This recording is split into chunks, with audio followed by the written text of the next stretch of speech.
Hi అండి. Sunday special మాది tomato రసం. దానికి కాంబినేషన్‌గా చికెన్ వేపుడు. సో, చికెన్ వేపుడు చేసుకోవడానికి ప్యాన్‌లో ఆయిల్ వేసుకొని హీట్ అయిన తర్వాత ఉల్లిపాయ ముక్కలు, పచ్చిమిరపకాయ ముక్కలు, కరివేపాకు వేసుకొని ఫ్రై చేసుకుంటున్నాను.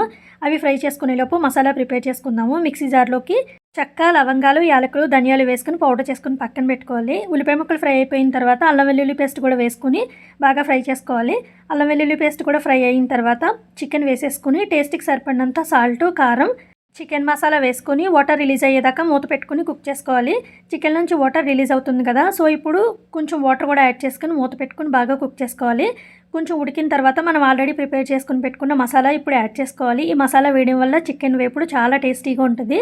సో ఇదంతా బాగా మిక్స్ చేసుకున్న తర్వాత లాస్ట్లో కరివేపాకు యాడ్ చేసుకుని గ్రేవీగా కావాలి అంటే ఇక్కడే స్టవ్ ఆఫ్ చేసేసుకోవచ్చు. లేదు అంటే చికెన్ని డ్రైగా అయ్యేదాకా కుక్ చేసుకుంటే సరిపోతుంది. లాస్ట్లో కొత్తిమీర యాడ్ చేసుకోవడమే. సూపర్ టేస్టీగా ఉంటుంది. నచ్చితే ట్రై చేసి ఎలా వచ్చిందో కామెంట్ చేయండి. Please do like and subscribe.